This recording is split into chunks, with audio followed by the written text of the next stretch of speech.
Ang kwentong ito ay hango sa totoong buhay. Mula ito sa isa nating kabayan na itago na lamang natin sa pangalang Estoy. Walang eksaktong taon, probinsya ng Antique. Ay, naku naman, Estoy. Hindi ko na alam ang gagawin dyan kay Ibong na yan eh. Halos araw-araw na lang, umuuwing puno ng pasa ang katawan.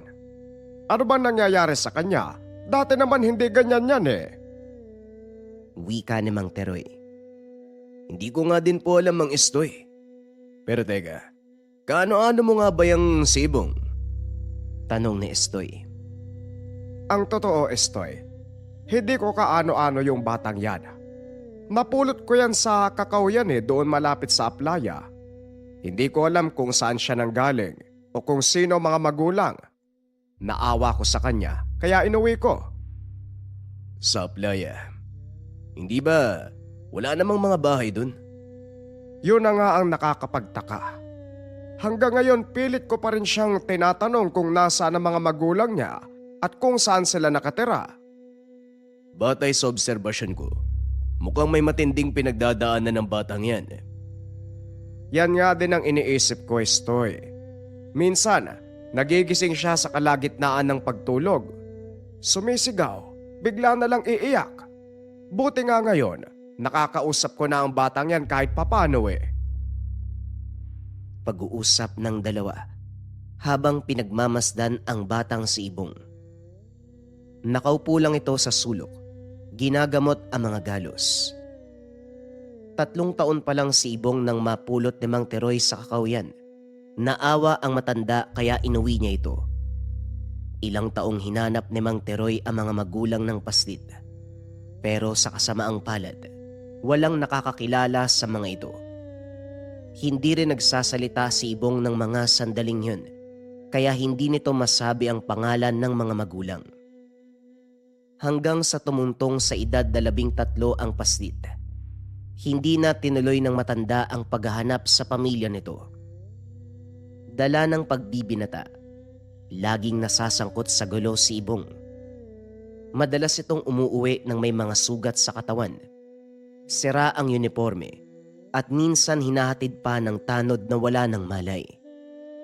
Ang mabuti pa, Estoy, total ikaw naman ang nakatalaga sa paaralan. Bakit hindi mo siya sa atin kung anong nangyayari sa batang yan? Ginagawa ko naman yan, tatang. Pero isa lang ang sagot ng mga guro eh. Pati nung mga estudyanteng napapagtanungan ko. At ano naman yon? Pinagkakaisahan daw ng mga taga-bayan si Ibong. Inaapi nila. Pero ni minsan hindi man lang lumaban ng batang yan. Kaya nasasanay ang mga kaklase niya eh. Hindi ko rin tinuruan ng batang yan na makipag-away. Kaya siguro lumaki ng ganyan. Kung gusto nyo, ako na magtuturo sa kanya, tatang. Ay nako, wag na, Estoy. Baka kung ano pang matutunan sa'yo ng Ibong na yan eh. Hayaan mo na lang siyang ganyan. Total, gusto niya naman na hindi lumalaban. Habang nag-uusap ang dalawa, nakita nilang lumabas si Ibong na may dalang itak. Nagulat si Mang Teroy dahil ito ang unang pagkakataong nakita niya ang paslit na humawak ng sandata. Nako, mukhang malaking gulo to ah. Sandali lang, tatang, susundan ko tong si Ibong. Baka kung anong gawin yan eh. Ay, sandali lang, sasama din ako. Dali-daling kumilos ang dalawa para sundan si Ibong. Nakarating ang mga ito sa bayan dahil may dalang itak ang paslit. Tinitignan nito ng mga tao. Nako, baka makuha ng mga batang yan ang pansin ng mga kapulisan. Bilisan mo, Estoy. Kunin mo ang itak sa kanya. Akmang lalakad na sana si Estoy nang bigla namang pinaligiran ng mga kasing edad na kabataan si Ibong. Binunot ng paslit ang itak. Inantay kung sino sa mga kalaban ang unang susugod. Hindi man nagsasalita si Ibong. Kitang-kita naman sa mga mata nito ang matinding galit. Naku, tatang, baka merong mapahamak. Kailangan ko ng mangyalam. Dali-daling tumakbo si Estoy. Ngunit napahinto ito kagad dahil nagawang agawin ng isa sa mga kalaban ni Ibong ang itak. Nagsipaglapitan ang mga kabataan habang pinagtatawanan ng paslit. Bagay na lalo nitong kinagalit. Sinuntok ni Ibong ang isa sa mga kaaway na siyang naging dahilan upang pagtulungan siyang bugbugin. Nahinto lang ang kaguluhan nang pumagitna ang isang lalaki. Isang beses pang may gumalaw sa inyo, sasamain kayo! Wika ng lalaki. Matipuno ang pangangatawan nito. Matangkad, mahaba ang buhok, may mga pilat sa braso at kanang bahagi ng pisngi. Nilingon nito si Ibong at tinanong, Ayos ka lang ba, Utoy? ayos lang ako, pero sana hindi ka na nangyalam. Tugon ni Ibong. Kung hindi ako nangialam, malamang lantang gulay ka na. O hindi kaya naman, pinaglalamayan na ng mga magulang mo. Ano naman sa'yo? Wala namang may pakialam sa akin eh. Kaya ayos lang na mamatay ako. Mas mabuti na nga siguro pag ganun eh. Maya-maya ay lumapit si Estoy. Hinawakan sa kamay si Ibong. Naku, pasensya na sa ugali ng batang to ha. Maraming salamat sa inyo. Kung hindi ka dumating, baka giniling na karne na ang katawan nitong si Ibong eh. Walang anuman. Napakadelikado ng ginawa niya, mantakin mo. Maigit 10 yung kakalabanin niya. Pero bilib ako matapang ha. Tapang na walang direksyon. Halika na Ibong, iuwi na kita. Isa ka pa eh, no? Bakit ang hilig yung mangyalam? Ikaw bata ka, bakit ba galit ka sa mundo? Wala ka na dun. Huling wika ng paslit. Matapos ay dali-dali itong naglakad pauwi. Akmang aalis na sana si Estoy nang bigla itong pigilan ng lalaki. Kaibigan, mawalang galang na. Kaano-ano mo ang batang yon? Sabihin na lang nating pamangkin ko siya. Sige na, mauna na ako. Saan kayo nakatira? Doon banda sa paanan ng kabundukan. Bakit mo naman naitanong? Wala lang. Mangyari kasi wala akong matutuluyan eh. Dayo lang ako sa lugar na ito, kaya hindi ko alam kung saan ako makikituloy. Maaari ko bang malaman kung anong sadya mo sa sityo na to? May bata akong hinahanap. Malamang kasing edad niya din eh. Kasing edad ng pamangkin mo. Habang nag-uusap ang dalawa, biglang kumulog ng napakalakas. Nagsipulasan ang mga tao dahil alam nila ang kasunod nito. Malakas na ulan. Naku, mabuti pa sumama ka na muna sa akin. Doon natin ituloy sa bayang pag-uusap. Sigurado ka ba? Estranghero ko. Ngayon lang tayo nagkita. Hindi na mahalaga sa akin kung estranghero ka. Nangangailangan ka ng tulong. Sapat na yung dahilan para tulungan ka. Kung ganon, maraming salamat. Tatanawin kong malaking utang na loob ang ginawa mong kabutihan. Jesus, huwag mong isipin yun. Halika na, kailangan na nating umalis. Baka abutan pa tayo ng bagyo. Nang makarating sila sa tahanan ni Estoy, kagad nagtimpla ng kape ang binata. Maraming salamat ha. Pasensya na sa asal ko. Hindi man lang ako nagpakilala. Ako nga pala si Edgar. Naku, ayos lang yan. Huwag ka mag-alala. Ako naman si Estoy. At yung bata kanina, Ibong ang palayaw namin sa kanya. Bakit ang hilig makipag-away ng batang yon? Ha? Paano mong nasabi? Ang totoo, matagal na ako dito sa bayan nyo. Nagpapalaboy-laboy sa mga lansangan at madalas kong makitang nakikipagsuntukan yung pamangkin mo. Hindi ko nga alam kung anong dahilan ng batang yan eh. Kung bakit siya nagkakaganyan. Mahilig makipagbasag ulo. Sa edad niyang yan, malalaking peklat na sa ulo yung meron siya. Pati sa katawan ang dami ko nang tinahi.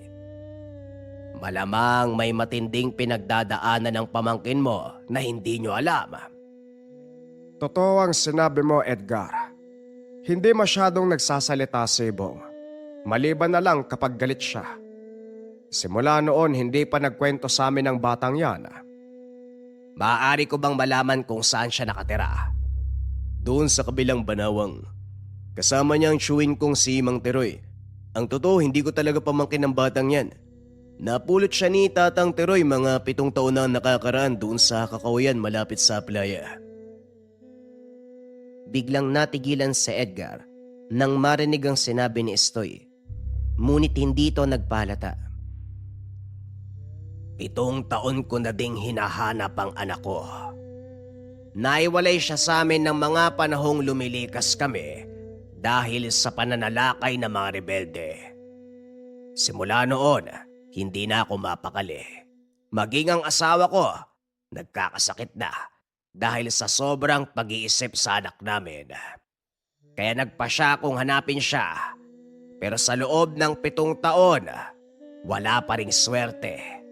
Ang bayang ito na lang ang natitira kong pag-asa. May mga palatandaan ka ba sa anak mo? O natatandaan mo ba yung mukha niya? Ang totoo, hindi ko na maalala ang mukha ng anak ko.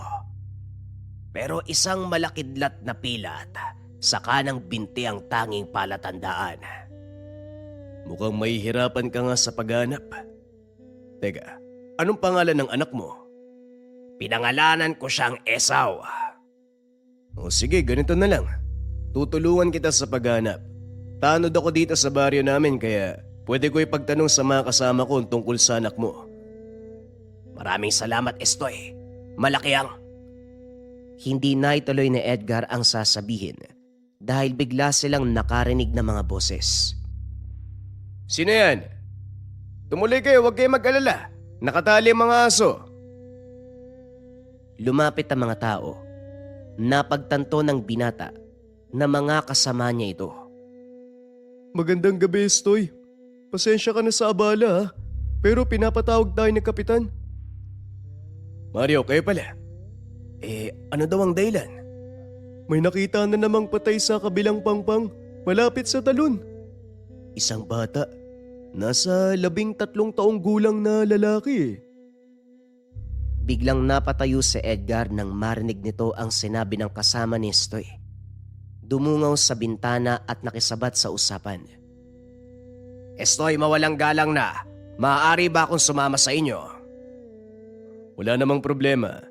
Mukha namang kaya mong pangalagaan ang sarili mo. Sige na Mario, mauna na kayo. Susunod ako. Kailangan may tao doon bago dumating ang mga pulis. Matapos makipag-usap, agad nang umalis ang mga kasama ni Estoy.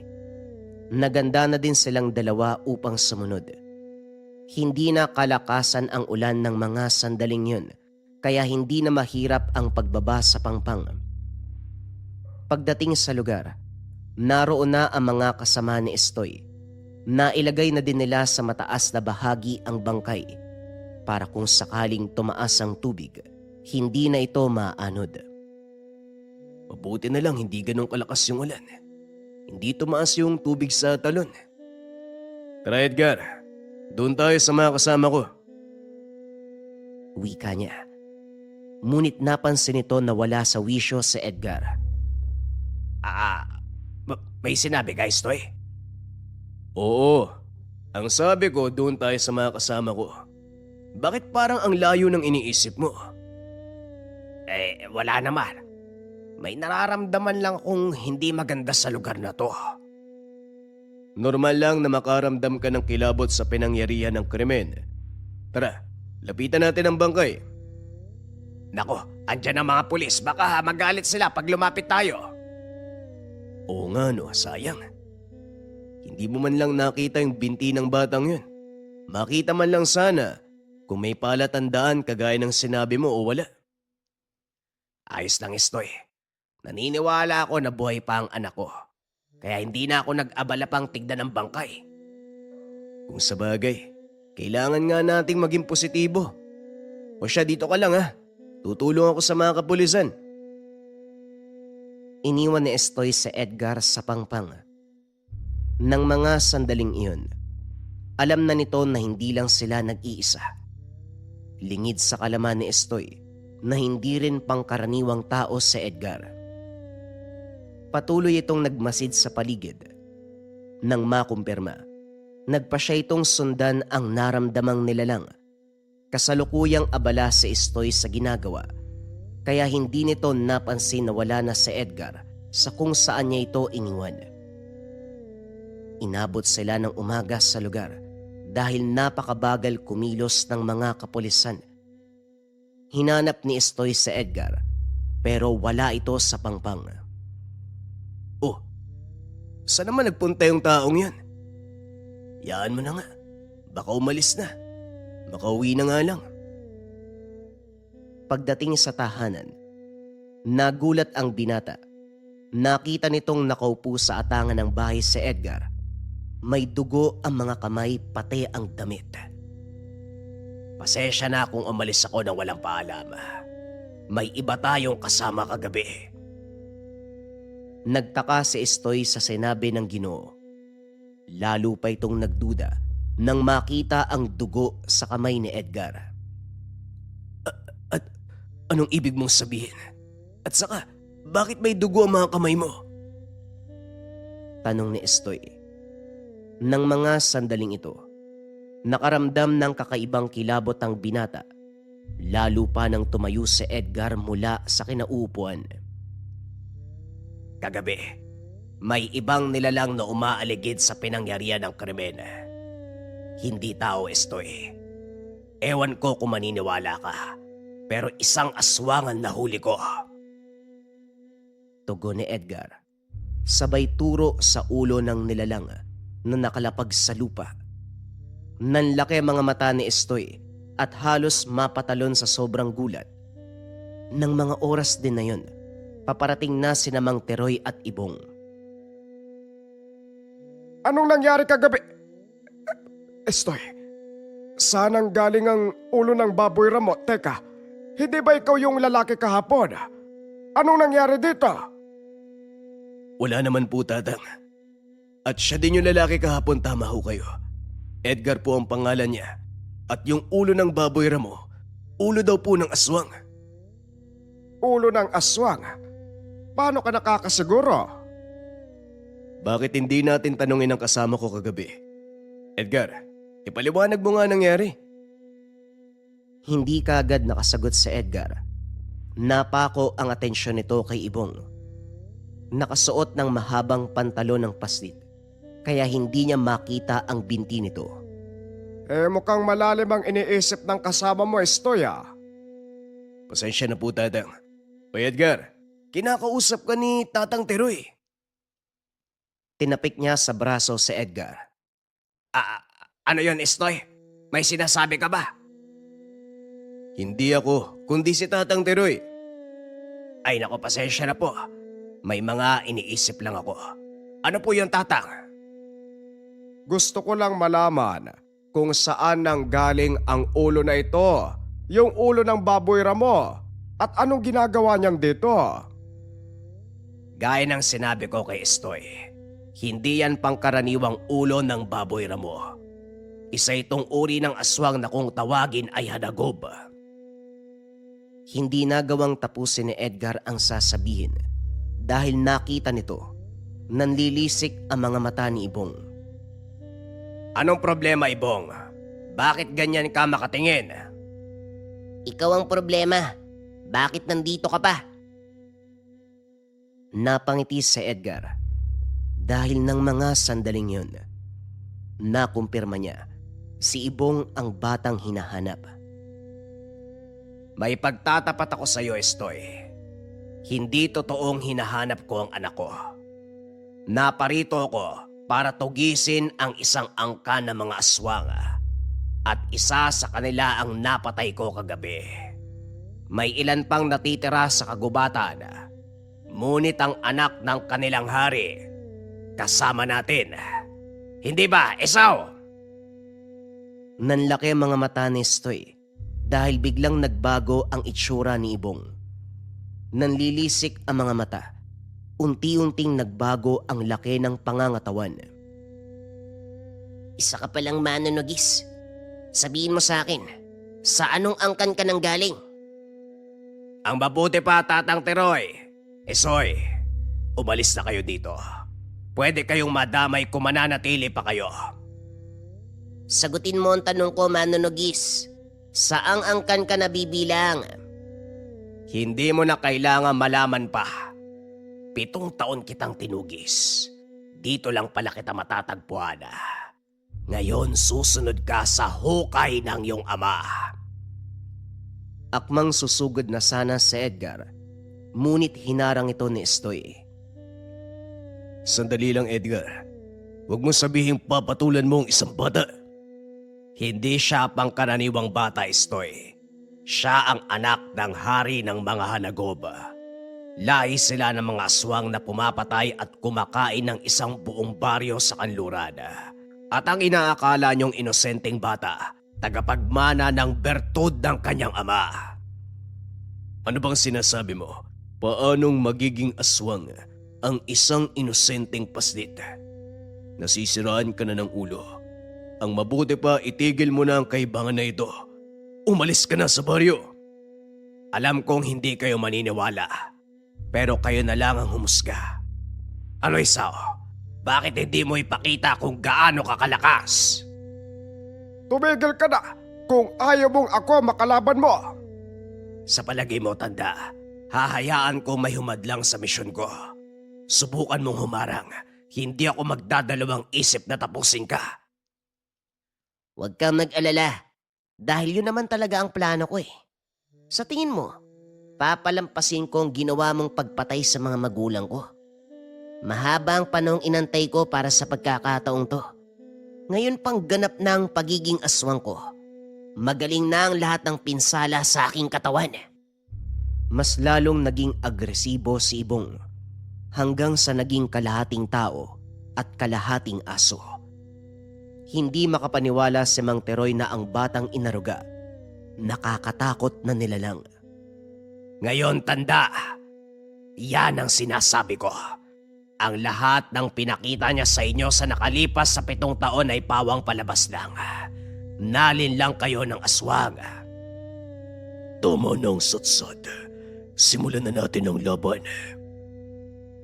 Sumugod si Ibong. Sinalubong naman ito ni Edgar. Gamit ang kanyang kamao, tinamaan sa dibdib ang nilalang. Dahilan para tumilapon nito pabalik sa pinagmulan. Hinawakan ni Edgar ang braso nito. Inihampa sa isang puno. Bagay na hindi mapaniwalaan ni Estoy. Kakaiba ang lakas na pinamalas. Saka pa lamang nila napagtanto na hindi rin pangkaraniwang tao si Edgar. Patuloy na naglalaban ng dalawa. Kapwa nagbibitaw ng malalakas na atake. Wala ni isa sa kanila ang nagpapatinag hanggang sa tuluyang bumigay ang katawan ni Ibong. Napalood na lang ito habang nakatitig kay Edgar. Malakas ka bilang aswang, pero hindi pa sapat ang karanasan mo bilang mandirigma. Kung meron ka pang gustong sabihin sa mga taong nag-aruga sa'yo, ngayon na ang pagkakataon mo. Napangiti si Ibong. Unti-unting nagbalik ng anyo bilang bata.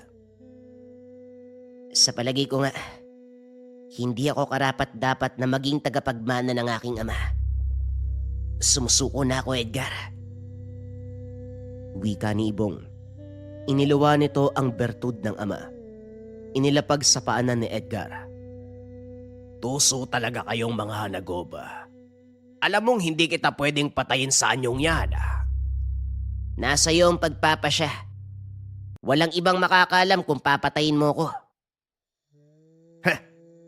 Hindi, Ibong. Piliin mong mamuhay bilang normal na tao.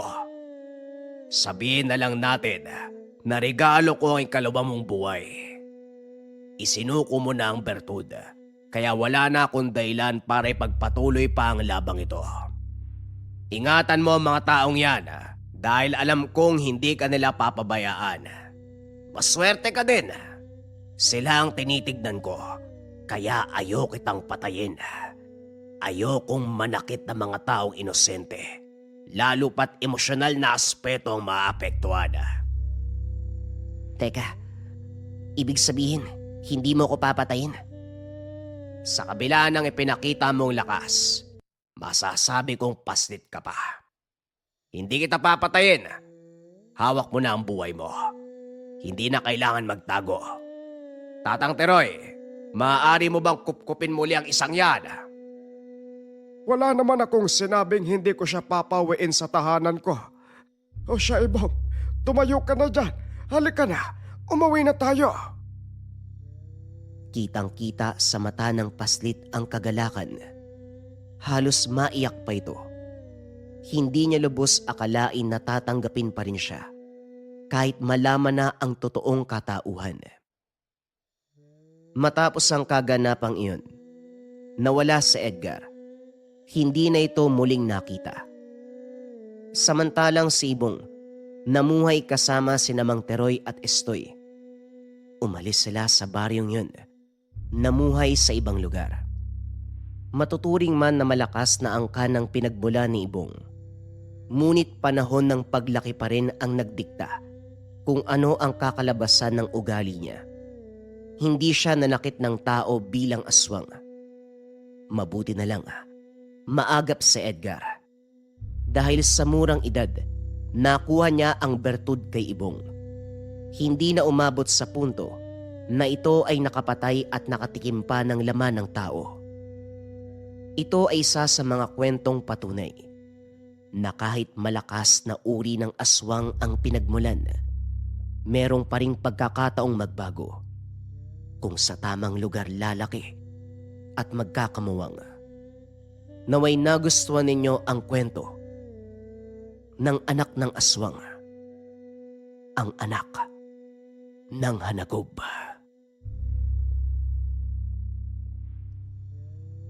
Bagong kwento pa rin ang kasunod, kabayan.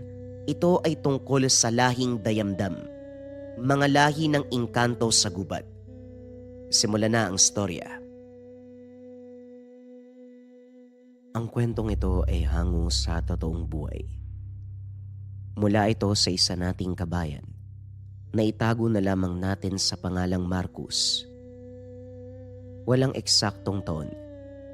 Probinsya ng Mindanao. Tay, alis na po kami. Kailangan naming maabutan yung truck na paakyat ng kabundukan. Kung hindi, baka wala na kaming madat ng trabaho. Wika ni Marcos. Sasama ka ba sa pagtotroso? Nako Marcos, ilang beses ko nang sinabi sa'yo na delikadong trabaho yung pinapasok mo. Tugon ni Mang Santos. Alam ko, tay, isa pa. Hindi naman kami ang namumutol eh. Tumutulong lang kami sa paghahakot ng mga troso, papunta po sa ilog. Kahit damay ka pa rin sa oras sa magkahulian. Lalo na kapag nakita kayo sa akto na nagbababa ng mga troso. Mas malaking problema yan, Marcos. Isa pa, hindi lang pamahalaan ang makakalaban nyo. Ano pa tayo yung mga manobo? Alam din ng amo ko yun, pero nagawa niya ng paraan ng tungkol sa mga katutubo. Oo, mga katutubo at mga busaw sa paligid. Lalo na ang dayamdam. Yang ka na naman tayo sa mga pamahiin mo eh. Kung may mga ganyang nilalang sa gubat, matagal na kaming napahamak. Maniwala ka sa akin, Marcos. Nariyan lang sila nagmamasid. Pagdating ng panahon, pagbabayarin nila ang mga taong sumira ng tahanan nila. Tayo, huwag kang mag-alala. Sigurado ako hindi ako kasama dun, oh. Sige na ho, alis na ako. Nagtatrabaho bilang tagahakot ng troso sa kabundukan ng Mindanao itong si Marcos. Bata pa lang, nasanay na sa mabigat na trabaho, kaya malakas ang pangangatawan. Kasama nito sa trabaho ang mga pinsan na si Eliseo at Gibon. Pag-aari ng isang kilalang polilitik. Pagmamay-ari ng isang politiko ang mga trosong ilegal na kinukuha sa kabundukan.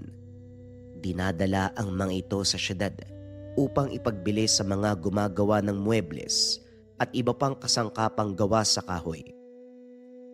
Ito na ang trabahong nakagisna ng binata at dahil hindi nakapagtapos sa pag-aaral, wala na itong mahanap na ibang mapapasukan sa syudad. Manong Marcos, di ba delikado yung ginagawa natin? Kasi marami na akong narinig na balita sa radyo. Mga nauhuli sa gawing kanluran, ha? Alam mo, Eliseo, delikado lang ang isang bagay kung nalalagay sa panganib ang buhay natin. At isa pa, sanay naman tayo sa ganitong gawain, ha? Bakit ngayon ka pa nagtatanong? Tama si Marcos. Masyado ka nagpapadala sa mga balita eh. Hanggat si gobernador ang amo natin, wala kang dapat ipag-alala. Hindi tayo huhulihin. Ayaw mo bang magkapera? Hindi ba may sakit ang kapatid mo? Siyempre gusto, kailangan ko yun eh. Kaso natatakot talaga ako, Manong. Baka mamaya niyan, mahuli tayo at makulong eh. Mas lalong mahirap yun para sa atin, di ba? Ay nako, huwag mo nang isipin yung mga bagay na yan. Magtrabaho ka na nang makarami tayo. Nagpatuloy sa pagtatrabaho sa Eliseo kahit abot langit na ang kaba. Walang magawa ang binata dahil ito lang din ang alam niyang trabaho. Buong araw silang naghahakot ng mga troso at kapag natapos na, saka sila babayaran depende sa dami ng nahakot. Pagsapit ng hapon nang maikarga na ang lahat ng mga kahoy sa truck, pumila ang magpipinsan sa harapan ng bisor upang kunin ang kanilang bayad. Teka, sandali naman boss. Kulang yata yung bayad nyo ah. Naka-20 troso ko eh. Hindi pa kasali dun yung mga maliit na sangang pinahakot nyo. Pwede ba? Huwag ka ng maraming reklamo ha. Pasalamat ka nga, binigyan pa kayo ng trabaho eh. Naroon na tayo bisor pero hindi kasi patas yung pagpapasahod nyo eh. Kung may reklamo ka at hindi ka sang-ayon, malaya kang umalis. Walang pipigil sa'yo. Dito nagpantig ang tenga ni Marcos. Hinila nito ang kwelyo ng damit ng bisor. Inambahang gigilitan ng leeg. Aba, sira ulong to ah. Anong gusto mo? Dali-dali siyang inawat ni Gibbon. Tama na yan, Marcos. Huwag mo nang pantayan ng ganyang kapurol na utak ng mga tao. Umuwi na tayo. Nagugutom na din ako eh. Binitawan ni Marcos ang kwelyo ng lalaki. Ngunit bago siya umalis, nag-iwan ito ng banta sa bisor. Wag na wag ka magpapakita sa bayan ha. Sa oras na mangyari yun, makikita mong hinahanap mo. Masyado kong mayabang eh. Tara Manong Gibbon, Eliseo. Dali-daling bumaba ng kabundukan ng tatlo. Habang nasa daan, pinag-uusapan nila ang nangyari. Hindi mo na sana ginawa yun, Marcos. Mapapahamak tayo niyan. Nakakasar kasi Manong. Kulang yung binayad sa atin eh. Nung nakaraang araw, ganyan din. Tama naman yung trabaho natin ah. Sumusunod tayo sa patakaran. Kaya wala silang karapatan na bawasan yung bayad sa atin. Naroon na ako. Pero kung sakaling hindi na tayo makabalik dito, meron ka pa bang alam na ibang trabaho? Tama naman po kasi si Marcos eh. Hindi dapat kulang yung bayad sa atin. Sayang yung pagod kapag ganun ha. Hindi na umimik si Marcos. Sa isip nito, kailangang matigil ang ginagawang panggugulang ng bisor sa kanila. Nang sumunod na araw maagang pumasok ang tatlo. Wala namang kakaibang nangyari sa buong araw. Pero pagsapit ng hapon nang kukubra na ng sahod, ipinatawag sila ng bisor. Ikaw yung matapang kahapon, di ba? Alam mo kung ako sa'yo, lalagay ako sa lugar eh. Kung ayaw mo yung mga tao ni Gubang maglagay sa'yo sa dapat mong kalagyan. Oh, etong sweldo. Binilang ng binata ang pera at gaya ng inaasahan kulang pa din. Boss naman, bakit ba laging kulang yung binabayad nyo sa amin? Nagre-reklamo ka na naman. Baka gusto mong samain ngayon. Naglabasan ang mga kalalakihan na may hawak na baril. Bagyang nakaramdam ng takot si Gibbon at Eliseo. Pero para kay Marcos, baliwala ang ganitong banta. Ibang klase talaga kayo mga alagad ni Gob, no? Nakatungtong lang kayo sa kalabaw. Akala nyo kung sino na kayong mga matataas na tao. Kung tutusin, langaw lang naman kayo. Talagang naghahanap ka ng sakit sa katawan ano? Huliin niyo ang pinakabata sa kanila at itali sa puno. Parang gusto ko mag-ensayo sa pagbaril ah. Napatingin si Marcos sa pinsan na noon ay takot na takot. Huwag niyong idamay ang pinsan ko dito. Ako lang yung kalaban niyo. Sana naisip mo yan. bago mo pinairal yung pagiging reklamador mo. Sige na, itali nyo yan. Lingid sa kaalaman ng mga ito, hindi pangkaraniwang binata si Eliseo. Maging si Marcus, nagulat sa mga sumunod na nangyari. Iyak ng iyak ang binata habang nagmamakaawa kay Marcus na tulungan siya. Nagkasa ng baril ang bisor, itinutok sa ulo ni Eliseo. Sige nga, tignan natin kung gaano katigas ang ulo ng pinsan mo. Kinalabit ang gatilyo. Napapikit na lang si Marcus dahil ayaw nitong makita ang mangyayari sa pinsan. Ngunit laking pagtataka ng binata dahil ilang segundo na ang nakalipas. Wala pa rin silang narinig na putok ng baril. Pagmulat ng binata ng mga mata, nakita ang bisor na nakasabit sa isang puno. Oh, anong nangyari? Paanong napunta sa puno si Bisor? Hindi ko rin alam eh. Teka, nasan yung mga tauhan niya? Laking pagtataka ng magpipinsan dahil 4 na lang sila kasama ang bisor na naiwan sa lugar. Samantalang si Eliseo naman, nawala ng malay, nakasandal na sa paanan ng putol na puno. Ang mabuti pa umalis na tayo dito. Maya-maya lang, iikot na yung iba nating kasama. Tayo mapagbibintangan sa nangyari. Manong Gibon, ako nang bahalang magdala ng mga gamit. Pasarin mo pababa si Eliseo. Dali-dali silang umalis sa lugar. Habang naglalakad, pilit pinapagtanto ni Marcus ang mga pangyayari. Hindi nito lubos maisip kung paanong napunta sa ganong sitwasyon ng bisor at ang mga tauhan nito. Pagdating sa tahanan, kagad binahagi ng binata sa ama ang naganap. Napangiti si Mang Santos. Kagaya ng sinabi ko sa iyo, hindi lang mga otoridad ang pipigil sa mga ilegal na gawain doon sa kabundukan at mukhang nagsisimula na silang magparamdama. Yan ka na naman tay. Pero kung tutusin parang may punto yung mga sinasabi mo kasi isipin mo alos ilang segundo lang akong napapikit pagdilat ko. Nasa puno na yung bisor At hindi lang yun tay baging pa yung ginamit na pang tali. Ang mga dayamdam. Ano? Dayam ano? Mga dayamdam, Marcos. Maliit na espiritu ng kagubatan, tagapangalaga ng kalikasan. Parang duwende? Parang ganun na nga. Pero mas makapangyarihan sila sa mga duwende. May kakayahan silang utusan ng mga puno, baging at kung ano pang mga halaman sa kagubatan.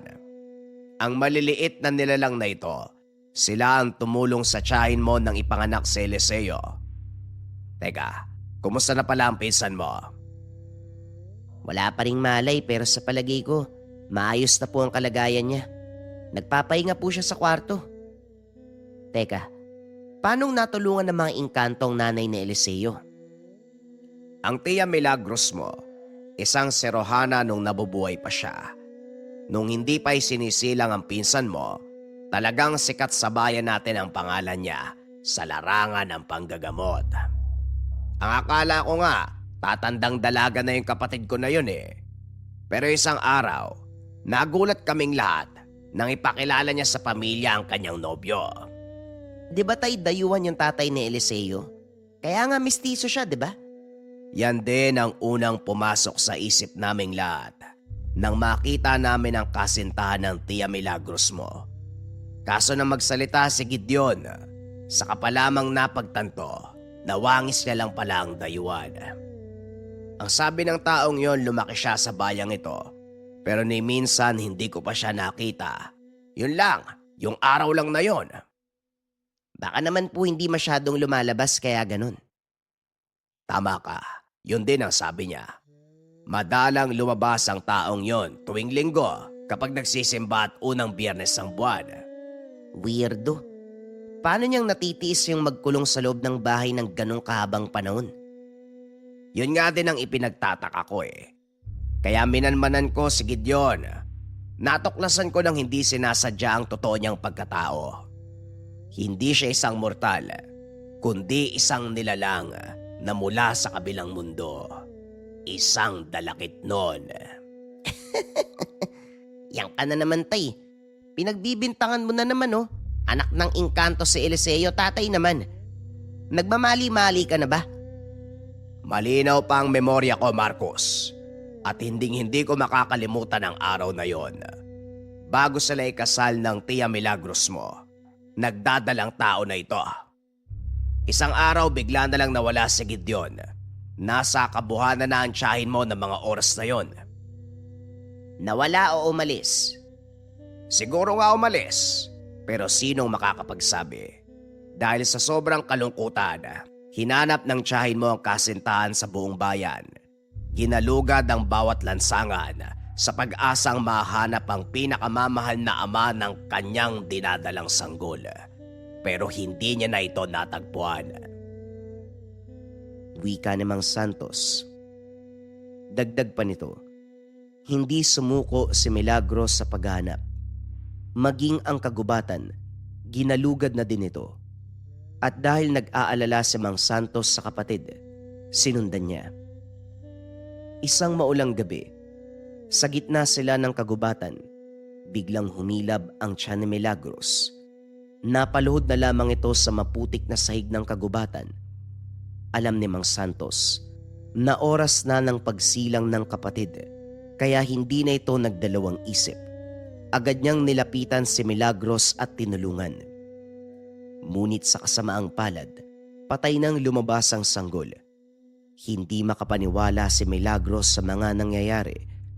Parang pinagsukluban ng langit at lupa ang ginang dahil dalawang mahalagang tao ang nawala sa kanyang buhay. Dahil na din sa sobrang awa ni Mang Santos sa kapatid, nagdasal ito. Kung sino mang mga nilalang ng kagubatan ang makakarinig sa akin, pakiusap. Huwag niyong hayaang kunin ang kamatayan ng buhay ng isang sanggol na hindi man lang naranasan ang ganda ng mundo. Nakikiusap ako sa inyo. Tulungan niyo ang pamangkin ko. Maging si Milagros ng mga sandaling yun, nakikisabay na din sa dalamhati ng nakakatandang kapatid. Ilang minuto ang nakalipas, wala pa ring nangyayari. Handa nang tanggapin ni Mang Santos at Milagros ang pagkawala ng sanggol nang bigla itong umiyak ng napakalakas. Dinig sa buong kagubatan ang boses. Akmang itataas na sana ni Mang Santos ang sanggol para kargahin nang mapansin ng matanda ang maliit na nilalang. Nakatago ito sa nalagas na dahon ng isang napakalaking puno. Dito napagtanto ng matanda. Dininig ng kalikasan ang kanyang pakiusap. Ang nilalang na nakita ang siyang gumawa nitong tulay upang muling buhayin ang sanggol. Balik tayo sa kasalukuyan. Kaya pala nandito yang si Eliseo. Hindi na pala muling nahanap ang ama niya? Hindi na ito nagpakita, pero alam kong nasa paligid lang ito. Sinusubaybayan ang kanyang anak. Alam mo, Marcos, hindi na dapat buhay si Eliseo. Po, paano niyo pong nasabi ang ganyan? Huwag mong mamasamay ng sinasabi ko, Marcos. Si Eliseo ay anak ng dalakitnon at wala pang dalakitnon ang umabot sa edad na ganyan. Karaniwan pagtungtong nila ng 18, sinusundo na sila ng kanilang mga totoong magulang, pero iba ang kaso ni Eliseo. Bakit naman po, tay? Si Eliseo ay binabantayan ng mga dayamdam at gaya ng sinabi ko, sila ang tumulong kay Milagros para maisilang ang pinsan mo. Sigurado kung sila din ang may gawa ng nangyari sa bisor nyo. Sa makatuwid may gabay na dayamdam si Eliseo. Sa kalagitnaan ng pag-uusap ng mag-ama, isang malakas na kalabog ang narinig sa labas ng bakuran. Sumilip sa bintana si Mang Santos. Nakita ang bisor nila Marcos. May mga kasamang armadong lalaki. Alam kong nandito si Marcos, pati na rin yung pinsan niya. Kung ako sa inyong tatlo lumabas na kayo, kung ayaw niyong may madamay na ibang tao. Mawalang galang na, pero wala dito ang anak ko.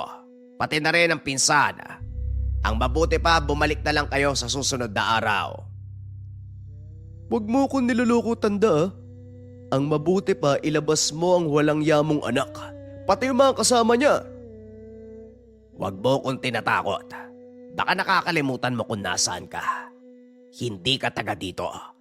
Kaya pinapayo kong ayus-ayusin mo ang pananalita mo kung ayaw mong maligo ng pana at sibat. Biglang naglabasan ang mga katutubo sa paligid. Hindi alam na mga kalaban na teritoryo ng tribong Manobo ang lugar. Nagkalat sila sa paligid. Hindi niyo ba nakikita ang mga hawak ng kasama ko? O baka naman, gusto niyong dumanak ang dugo sa lugar na to? Lumabas si Mang Santos at itinaas ang kamay.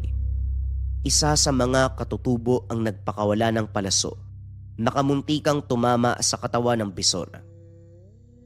Huwag na huwag mong tatakutin ang mga Manobo sa sarili nilang lupain.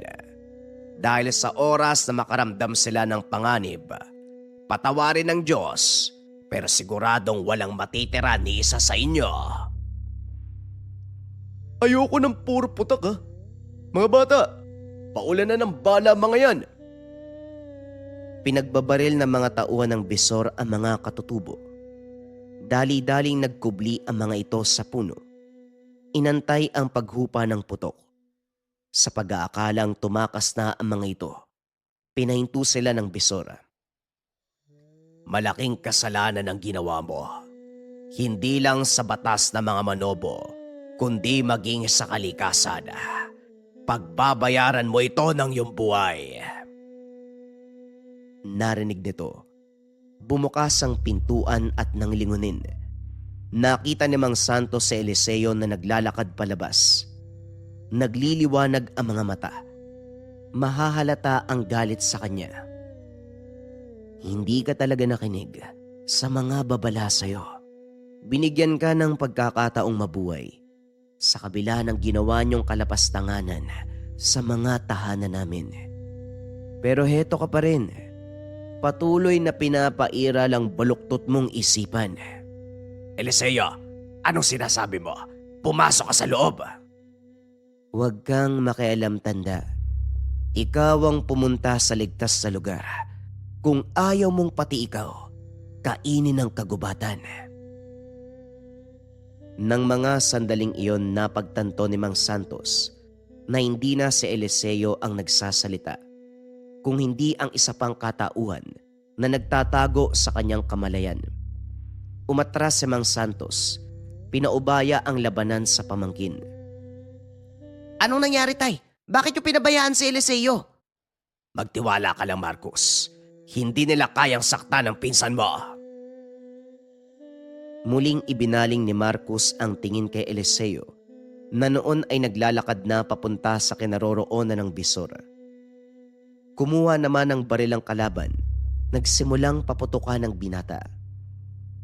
Ngunit laking gulat nito dahil tila nilalamon lang ng katawan ni Eliseo ang bawat bala na tumatama sa kanyang katawan. Itinaas ng binata ang kanang kamay. Naglabasan mula sa gubat ang malalaking baging. Isa-isang hinila ang mga kalaban papasok sa madilim na bahagi ng kabundukan. Tanging sigaw lang ang maririnig at mga tunog ng mga nababaling buto ng tao. Ilang sandali pa ang lumipas.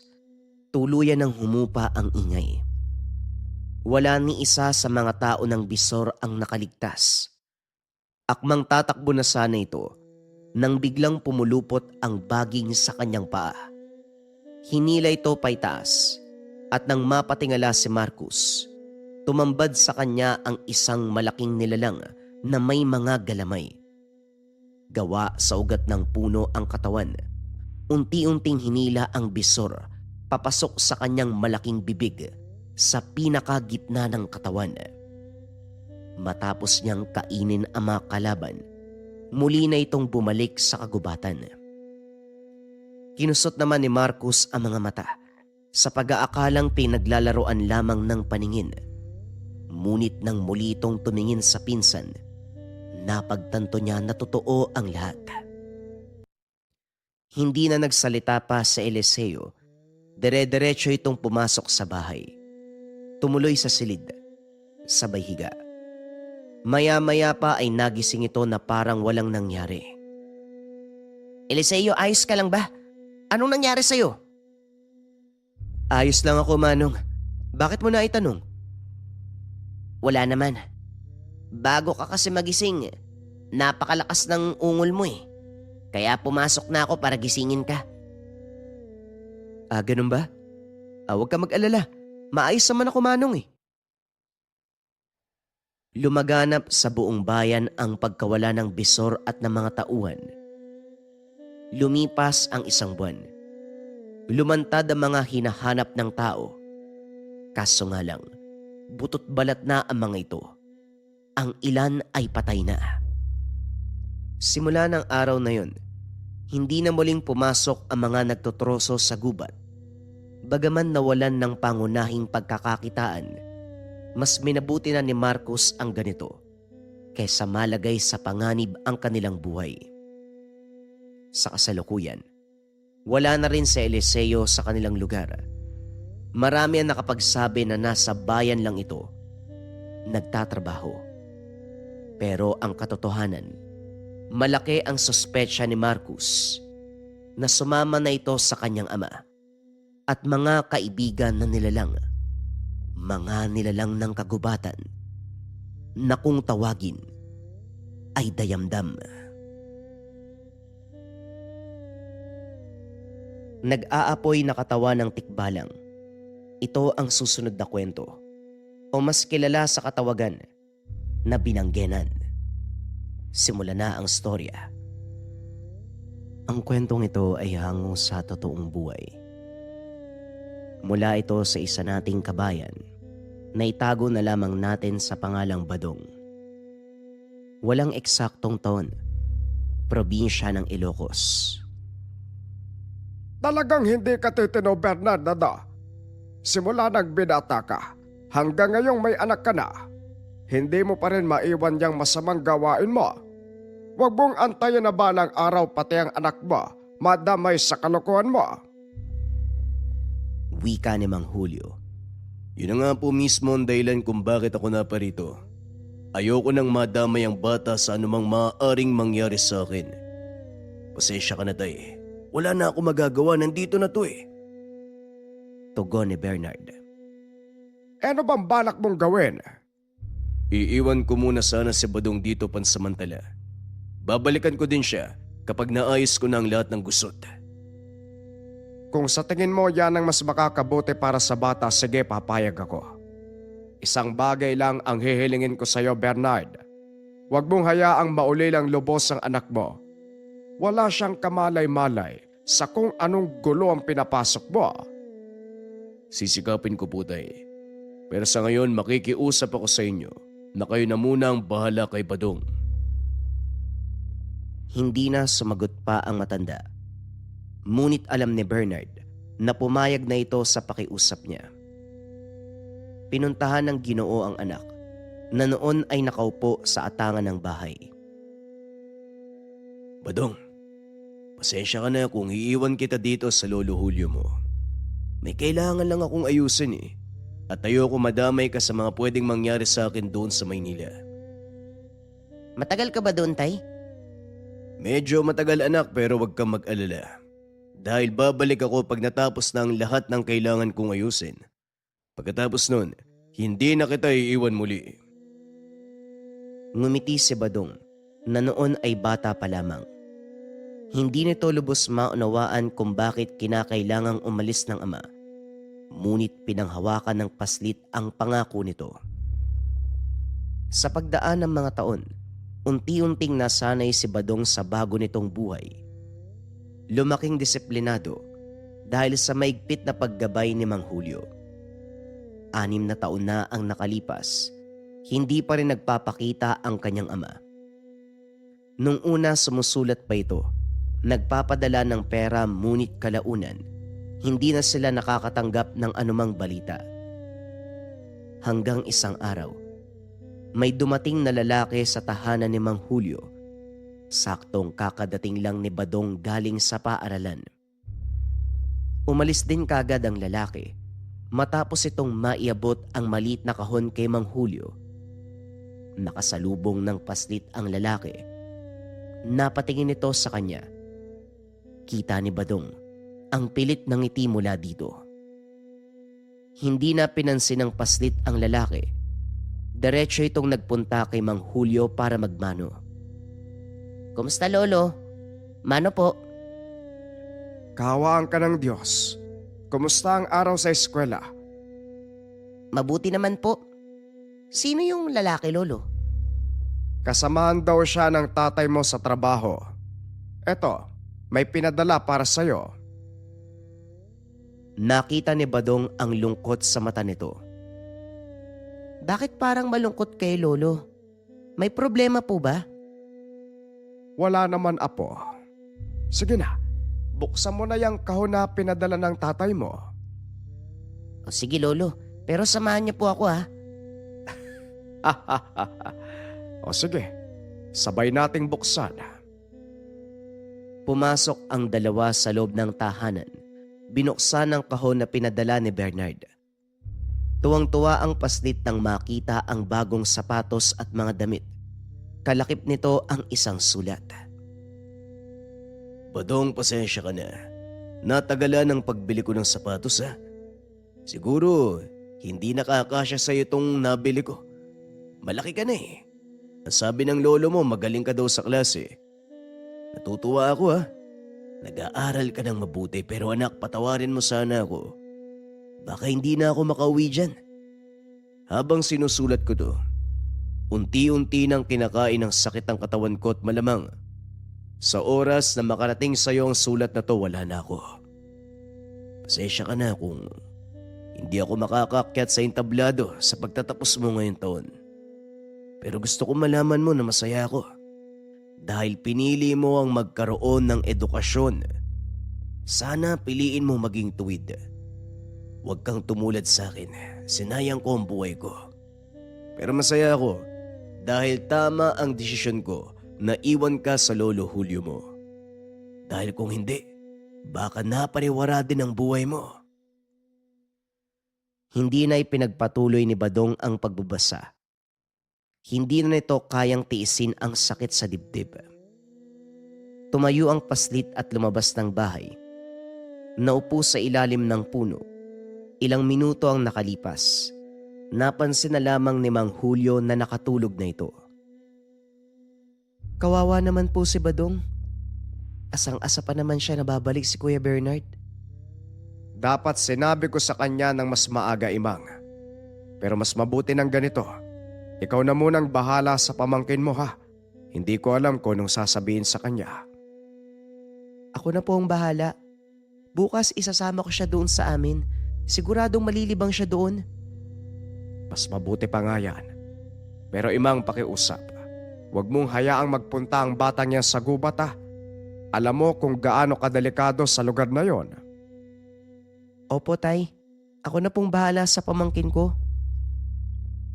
Kinabukasan, maagang inaya ni Imang ang paslit. Hindi naman ito nagdalawang isip na sumama. Sigurado malilibang ka doon. Huwag mo masyadong isipin yung nangyari sa tatay mo, ha. Ganyan talaga ang buhay, eh. May mga dumadating at may nawawala. Pagdating ng panahon, mauunawaan mo din yan. Alam ko po yun, Tia Imang. Malungkot lang ako dahil hindi natupad ni tatay yung pangako niya, pero naiintindihan ko naman po. Mabuti naman kung ganun. O siya, kunin mo na yung bagahe mo, bababa na tayo. Hapon na nang makarating sina Imang sa kanilang tahanan. Nasa kabilang bayan lang ito. Ngunit kailangan pang umikot ng mga sasakyan. Dahil ng mga oras na yun, hindi pa nagagawa ang pangunahing kalsada na nagduduktong sa dalawang sityo. Napapagitnaan ng dalawang malaking bundok ang mga ito at walang maayos na daan. Ang ganda pala dito, Tia Imang. Kaso lang parang ang layo sa bayan.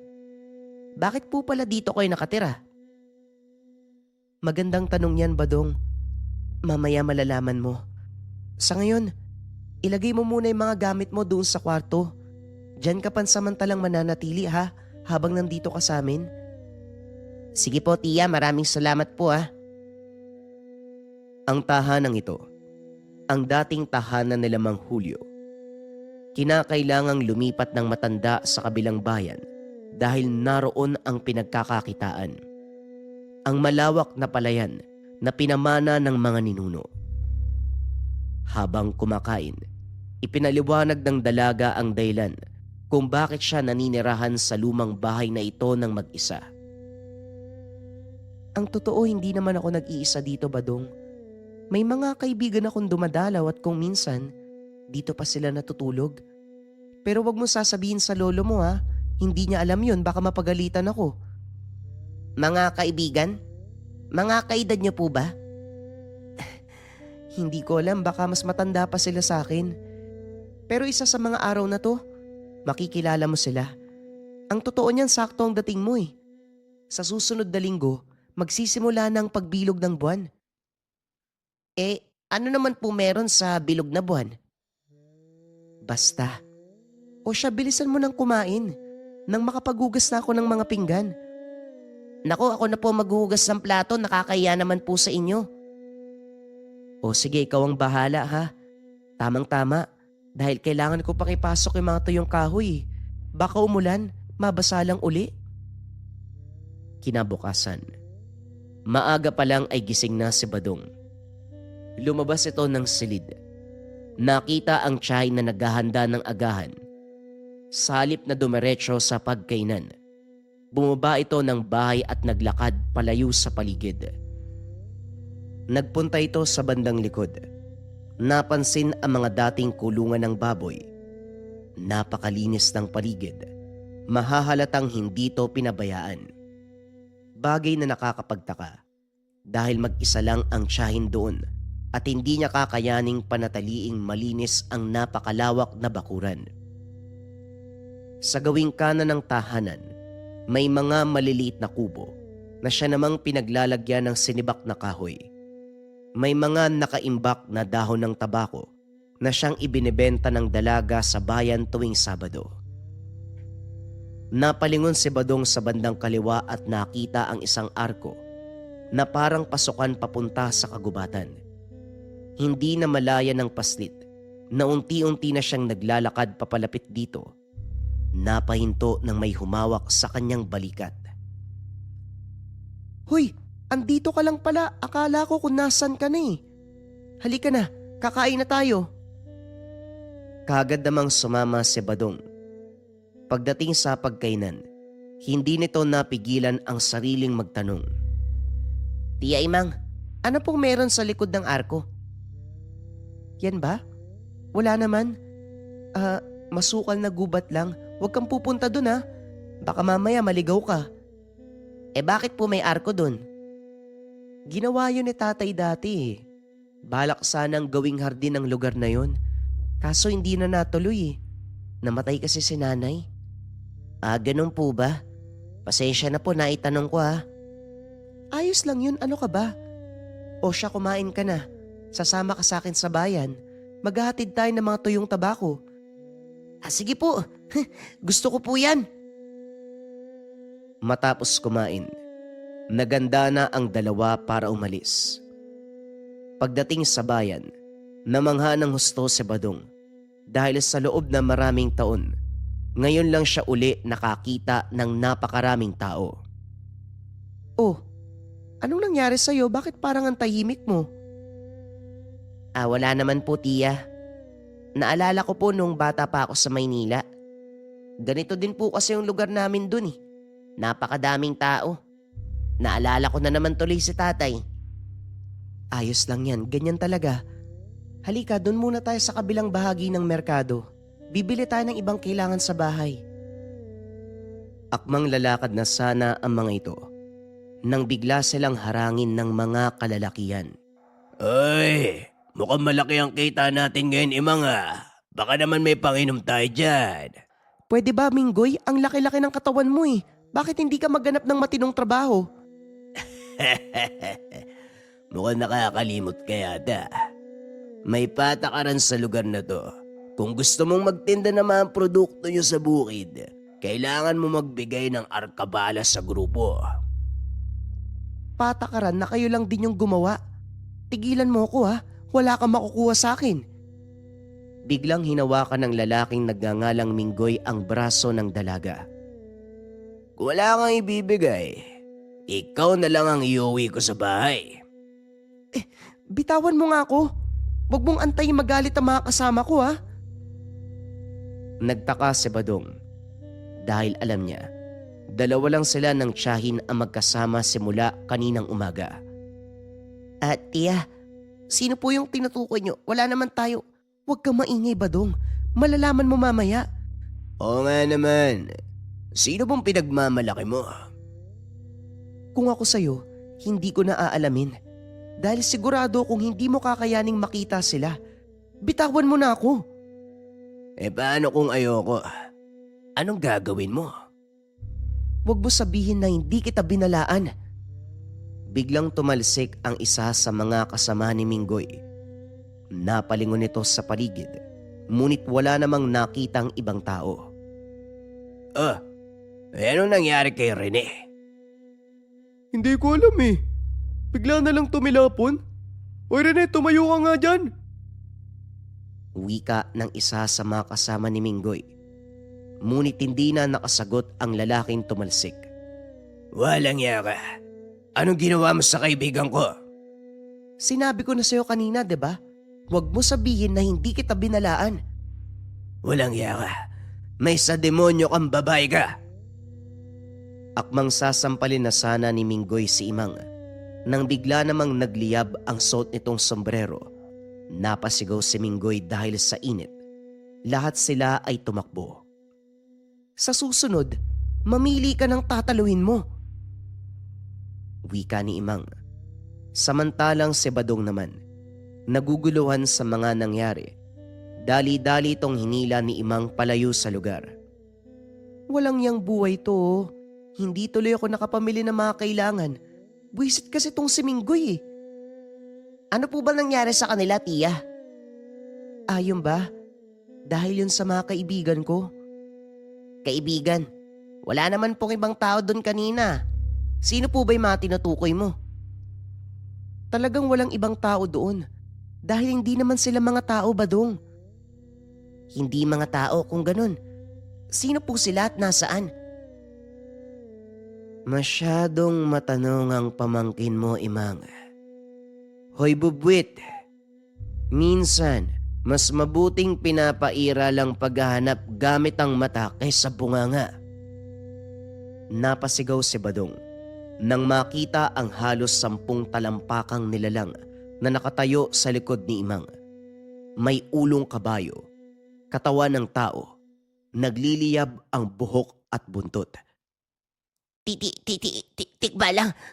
May tikbalang sa likod mo, tiya. Takbo! Tumakbo si Badong para magtago. Natawa si Imang. Nilingon ng nilalang. Walang yan naman, Amugis. Bigla ka na lang kasing sumusulpot eh. Alam mo namang hindi ka pa nakikita ng pamangkin ko. Badong, halika nga dito. Siya yung kaibigan ko. Isa siyang binanggenang. Ayoko.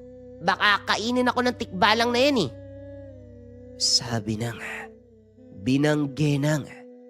Isa pang sabi ng tikbalang, talagang gagawin kitang hapunan. Pwede ba, Amugis? Huwag mo nga takutin yung bata. Badong, halika nga dito para makilala mong kaibigan ko. Marahang lumapit ang paslit. Dinampot nito ang walis at itinutok sa nilalang. Huwag ka lalapit sa akin. Haampasin kita. Natutuwa talaga ako sa inyong mga tao. Anong magagawa ng walis sa akin? Itinaas ni Amugis ang kamay. Lumabas ang isang gintong espada. Naglabas ng kulay asul na apoy. Inabot ng nilalang kay Badong ang sandata, pero tinabig ito ni Imang. Ano ka ba naman? Isa pa, Amugis ha. Sa'yo ko ipapalo yung hawak mo. Badong, siya nga yung kaibigan ko, si Amugis. Tikbalang po ba siya? Hindi Badong, isa siyang binanggenang. Uri ng tikbalang pero higit na mas mataas. Tama ba Amugis? Oo. Nabibilang kami sa hanay ng mga bathaluman. Kung kayong mga tao may sinasamba at iniidolong Diyos-Diyosan, kaming mga binanggena naman ang sinasamba ng mga tikbalang.